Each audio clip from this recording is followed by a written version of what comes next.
Right, this is chapter 2 in the AQA textbook. This is on enzymes and digestion. We're going to start by identifying some of the major components of the digestive system. So we're going to do it in a timeline basically. We're not going to jump between things, we're going to do it all in the order that your food gets to it. So you've got see if I can spell this. That's good enough. Right, you've got the esophagus. Oh my god, that is so messed up. Anyway, right, you've got the esophagus. This is basically your food pipe, as people sometimes call it. It basically just carries the food from your mouth to your stomach. That's all it does. It's just a thick, muscular tube. Yeah, it's kind of quite confusing how they class it as part of the digestive system when it's not. It doesn't digest anything. It just it's a transport system, not a digestive system. But they've put it in the digestive system thing. Yeah, something like that. Right, then you've got the stomach. The stomach is just a muscular sac with an inner layer of cells which produce enzymes. These enzymes digest food, such as proteins, pepsins produced in the stomach, I think. Yes, probably.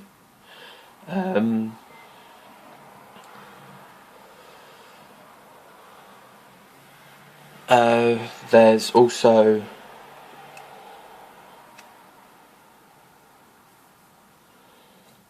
glands in the stomach wall that produce mucus. This mucus provides a protective barrier between the hydrochloric acid. Let me say that again. Hydrochloric acid. There we go. And the walls of the stomach, because the enzymes in the stomach and the hydrochloric acid would dissolve the stomach walls, and we don't want that, so there's cells that produce mucus in order to provide that protective barrier. Then there is a small intestine.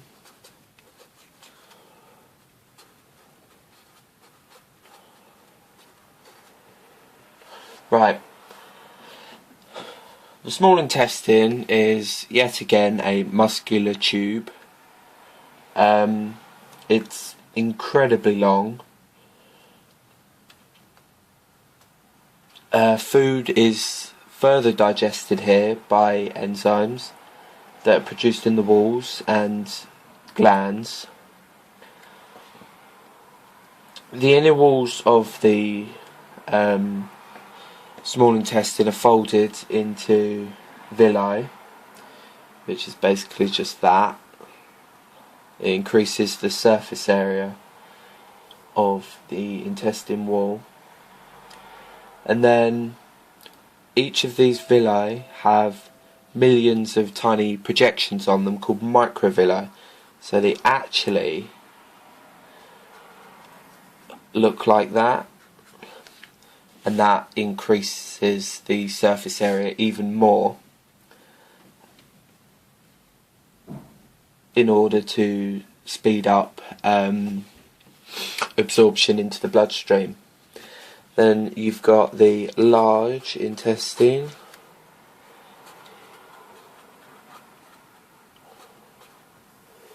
Now, the large intestine just absorbs water.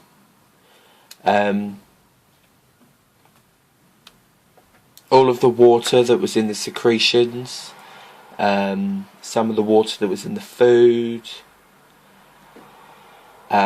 it all gets absorbed into the walls of the large intestine and back into the blood. This causes the digestive food to become thicker in consistency. It becomes drier and it forms feces. Lovely. And then you've got the rectum. The rectum is the final section of the intestines. Yeah, that sounds about right.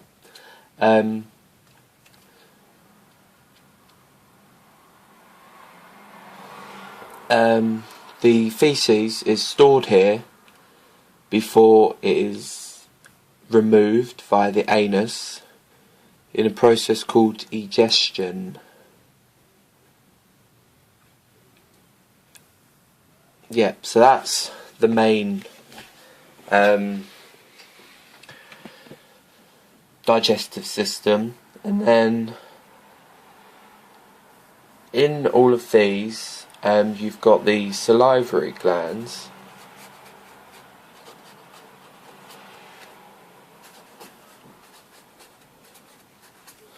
Now the salivary glands are in the mouth. They produce a secretion which get poured into the mouth. This secretion contains an enzyme called amylase. For those of you who actually know their GCSE stuff, amylase breaks down starch.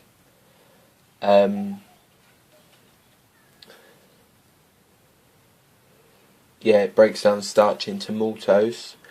So starch digestion begins in the mouth, whereas things like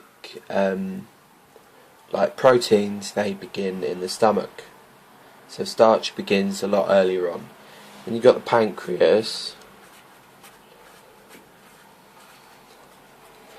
If you ever get stuck on where different enzymes like pepsin and amylase and there's loads of enzymes. If you ever get stuck, like the question asks you, where is this enzyme produced, and you really have no idea whatsoever, it's always a good bet to say pancreas, because most enzymes are produced in the pancreas. It's situated below the stomach. It's quite large, and it's a gland.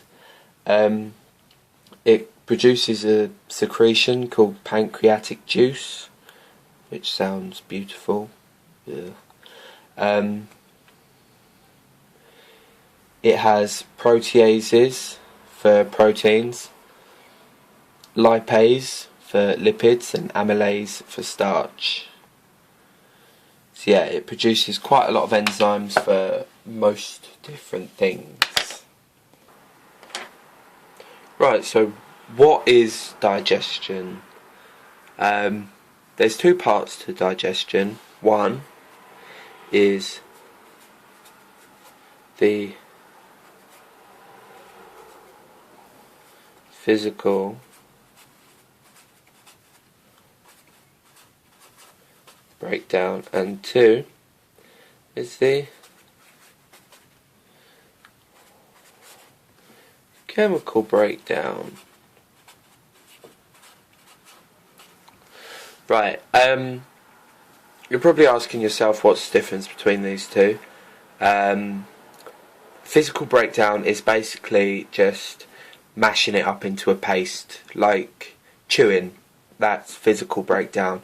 And the churning of your stomach, it mixes it all up, mashes it up a little bit. That's all physical breakdown. Chemical breakdown is done by enzymes.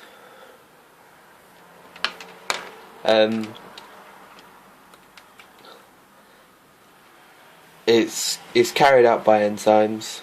All the digestive enzymes break down the molecules by a process called hydrolysis, which is basically just the splitting up of different molecules with the addition of water.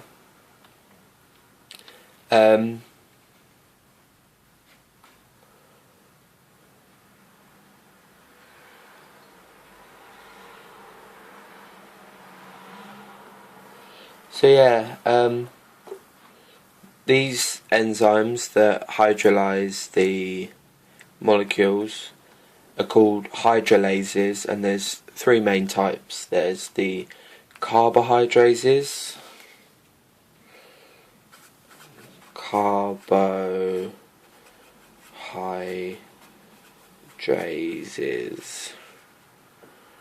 and there's the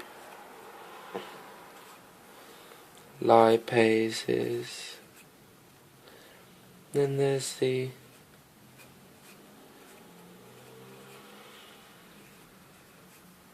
proteases. So these, they break down carbohydrates into monosaccharides. These break down lipids, which is fats, oils, things like that, into fatty acids and glycerol. I was about to say glitter then, that's not right. And then proteases, it breaks down proteins. It's a bit ugly, fix that. It breaks down proteins into amino acids. Right, monosaccharides. We all like these. For those of you who are familiar with GCSE chemistry, you're probably familiar with monomers, polymers, things like that. So monosaccharide is basically it means one carbohydrate. Yeah, so these examples of monosaccharides is glucose,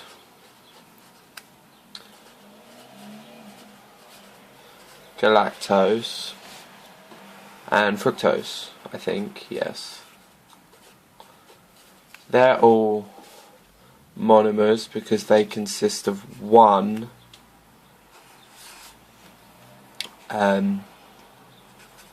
molecule.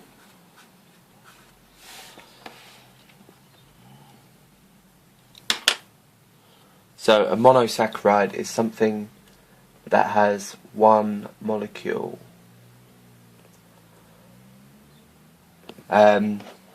Monosaccharides are usually sweet tasting and soluble. For instance, sugar, that tastes sweet and it's soluble when you put it in your coffee or your tea or whatever you put sugar on. Some people put sugar on weird things. They have the general formula. A monosaccharide has the general formula CH2ON, and N can be any number between 3 and 7. It can't be 2 and it can't be 8. Between 3 and 7. So yeah,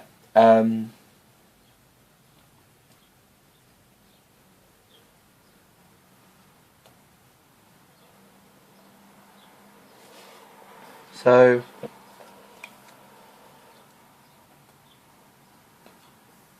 yeah. Right, so now we're doing the test for reducing sugars. All mono and disaccharides are reduced in sugars, except fructose, I believe. Yeah, but don't take my word on that, research it, because I'm not entirely sure. But the way you test for reducing sugars is by doing the Benedict's test, where you take 2 centimeters cubed of the food sample and place it in a test tube. This can only be done if the food sample is already a liquid. If it's not a liquid, you need to grind it up and add water. and then put 2 centimeters cubed. Then you add equal volumes of Benedict's reagent. You don't need to know what Benedict's reagent is made up of, because when you do the practical at school, the technicians will make it for you or buy it from a company, and in the exam it will be called Benedict's reagent or Benedict's solution. So you don't need to know what it's made up of. And then you place this in a water bath that's gently boiling for 5 minutes. The Benedict's solution should turn colour, well, change colour, not turn colour. If it's blue, there's no reducing sugar. If it's green, there's a small amount of reducing sugar. If it's yellow, there's a slightly larger amount, but still quite small. If it's brown, yeah, I didn't have a brown pen, so I just wrote brown in red because it's close to brown. If it's brown, there's a medium-ish amount, and if it's brick red, it's not bright red, it's brick red, then it's got a very high amount of reducing sugar in it. So that is the Benedict's test. You will need to know that for the exam. You'll need to know the procedure and the results, so learn it. Okay, these are disaccharides. When you join two monosaccharides together with a glycosidic bond, they form disaccharides. So glucose and glucose goes to maltose, glucose and fructose goes to sucrose, and glucose and galactose goes to lactose. So a monomer plus a monomer is joined by a condensation reaction, which is the removal of water, and it forms a glycosidic bond. So if we take two alpha glucose molecules, we've got the O, the H and the H, they're removed by H2O, and that forms maltose, which is the leftover O here, which is joined between these two bonds here. And this is a glycosidic bond. So that's now two alpha glucose molecules joined together to form maltose, and this is a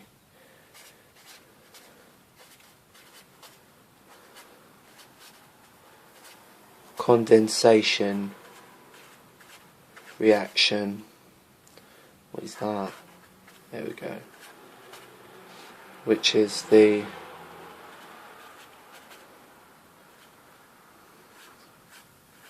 removal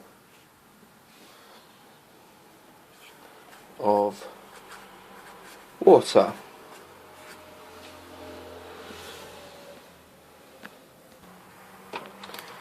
The reverse of the condensation reaction is a reaction called hydrolysis, which is the addition of water to break a bond, forming two monomers instead of a disaccharide. These two H's and an O replace the two H's and the O that has been lost in the condensation reaction. So it breaks apart the glycosidic bond to form two monosaccharides instead of a disaccharide. In this case it's maltose plus H2O gives two alpha glucose molecules.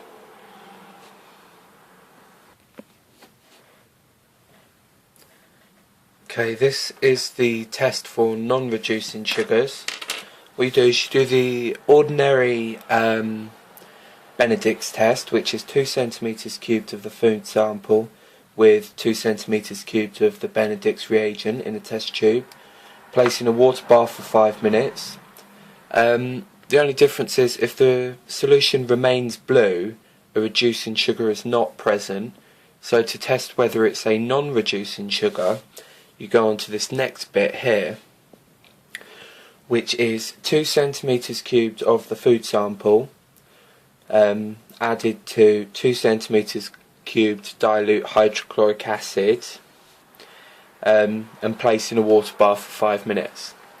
The hydrochloric acid will hydrolyze any disaccharide that is present, so you'll end up with monosaccharides, and then you slowly add sodium hydrogen carbonate solution. This will neutralize the hydrochloric acid because the Benedict's reagent won't work in acidic conditions, so you add the sodium hydrocarbonate to neutralize the solution. You test it with pH paper to make sure it's alkali. It will go blue/purple if it's alkali, so that's how you tell. And then you test the solution again with the Benedict's test. So you add 2 centimeters cubed of Benedict's reagent to the solution produced from this and place in a water bath for 5 minutes. If a non-reducing sugar was present, it will go a brick red colour. Yeah, brick red / orangey brown colour if a non-reducing sugar was present. Okay, now we are on to polysaccharides. Polysaccharides are many mono or disaccharides joined together. They're quite large molecules, and they're also they're insoluble because they're so big. They're joined by condensation reactions. Because of their insolubility, they're very useful for storage in cells, either plant or animal. When they are hydrolyzed, they obviously break down into mono or disaccharides.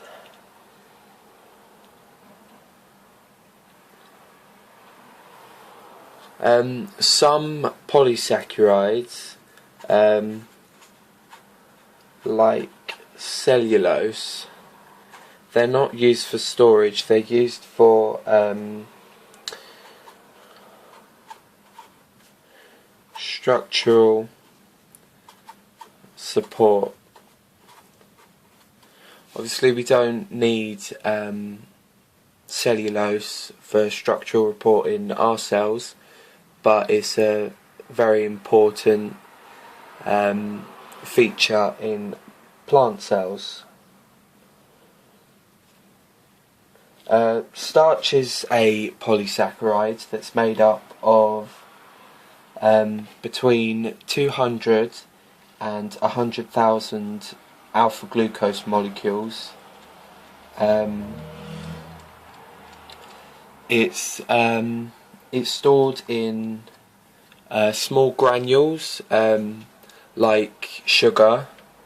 If you look at the structure of sugar, it's stored as those little granules in our cells. Obviously they're quite a bit smaller because you would be able to fit one of them in our cells, but yeah. So yeah, and next we'll be on to the test for starch. Okay, so the test for starch is incredibly simple. What you do is you place 2 centimeters cubed of the sample into a test tube or spotting tile. Those of you who done the Biology AS ISA, where you had to test the effect of pH on enzymes, you would have used a spotting tile for this, but you can use a test tube. then you add 2 drops of iodine. This iodine usually comes in the form of potassium iodide, but you don't really need to worry about that. If starch is present, it will turn the iodine a blue-black colour, which is, I tried to draw it here, but it hasn't really worked that well.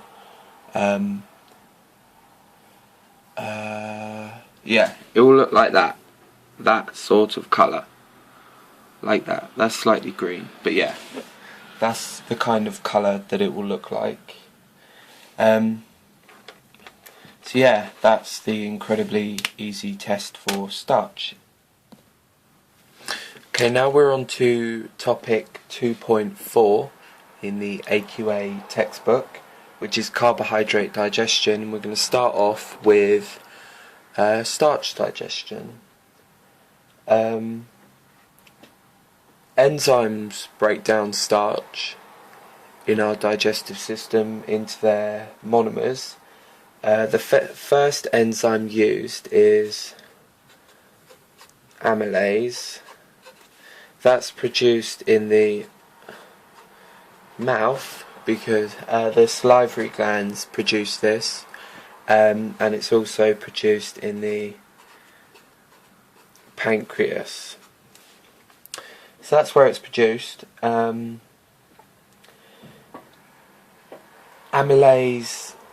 hydrolyzes the alternate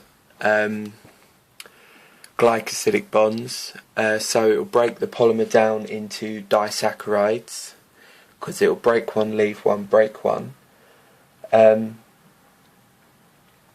then that's now in the form of maltose. And then the second enzyme that is used to break down this maltose is called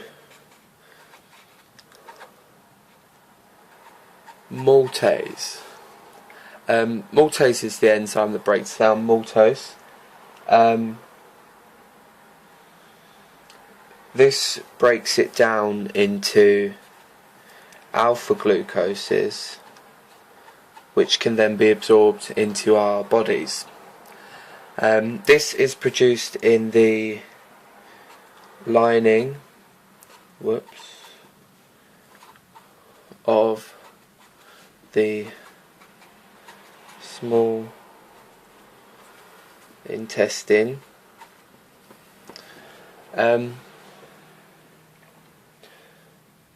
Yeah, this is produced in the lining of the small intestine, and it breaks down maltose into alpha glucoses. Okay, this is still starch digestion, but I couldn't be bothered to draw a diagram, so I went and printed one off because I'm lazy. What happens is the food goes in your mouth and it's chewed up by your teeth, which breaks it into small pieces, which gives it a large surface area. And then the salivary glands, which are situated here and here, looks a bit like a tongue, they're salivary glands. They produce salivary amylase, which breaks down the starch into maltose, which you learned a few minutes ago. Yeah, so it hydrolyzes it into maltose, and it contains the saliva contains mineral salts to keep the environment in your mouth, the pH, it keeps it neutral, or around about neutral, which is the optimum pH for amylase to work. And then the food is swallowed, travels down here into your stomach, which is this bit here. I know the arrow points to there, but it's this bit.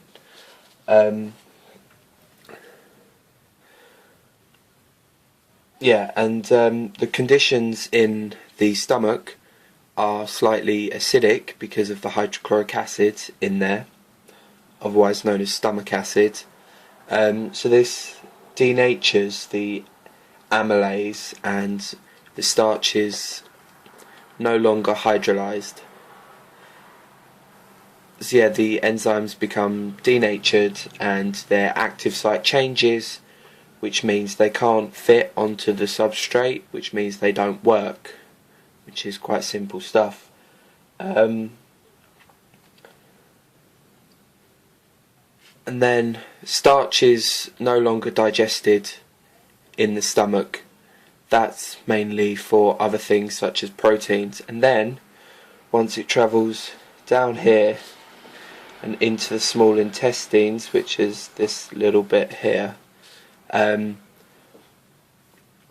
that is where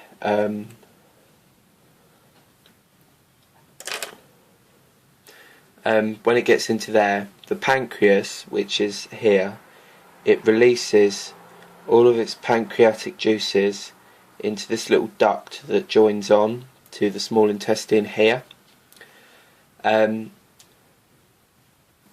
this pancreatic juice there is pancreatic amylase, which continues to hydrolyze the starch into maltose. In here, around about here, what are they called? Oh, I've forgotten what they're called now. Alkaline salts. They're produced by the pancreas and the walls of the intestine to maintain the pH around neutral so that the amylase can function.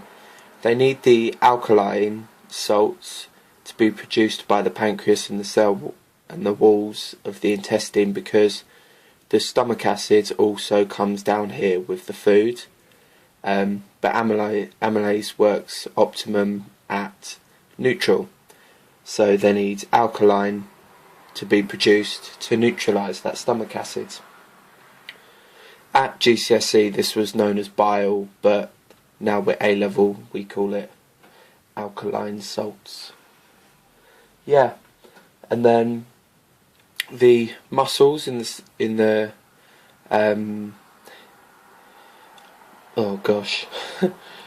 in walls of the intestine push the food along, and then the walls of the intestines produce the enzyme maltase,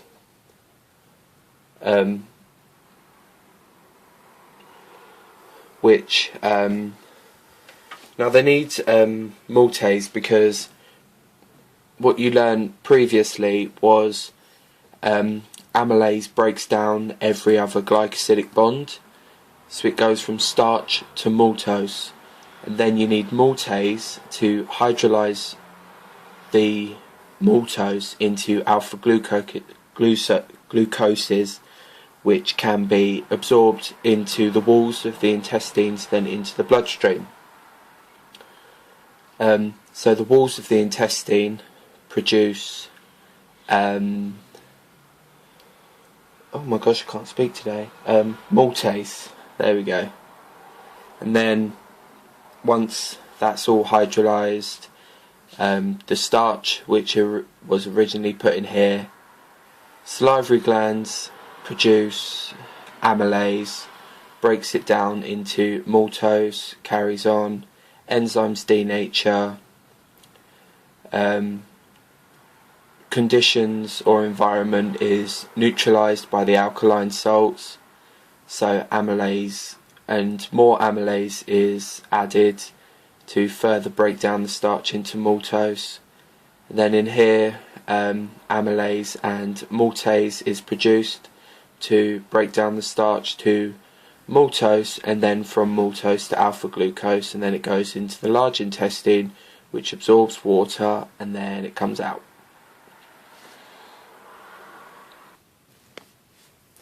Okay, now we're on to sucrose digestion. Sucrose is hydrolyzed by the enzyme sucrase.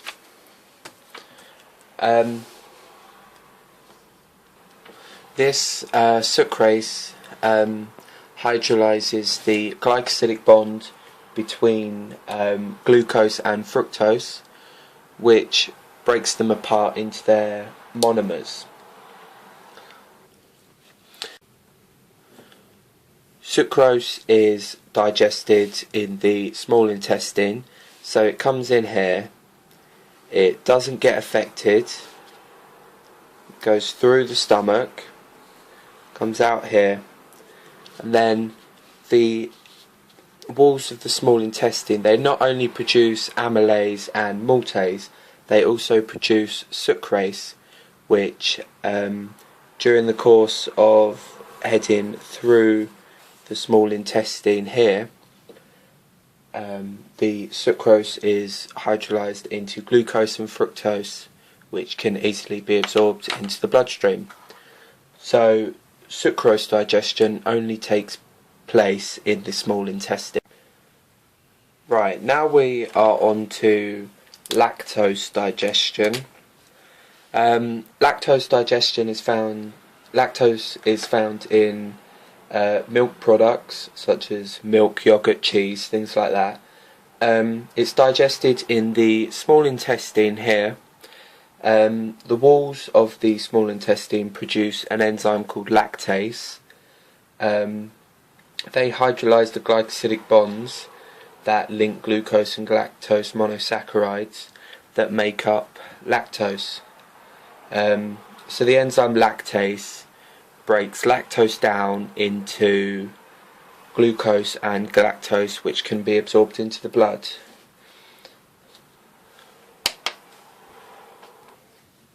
So a quick recap of the entire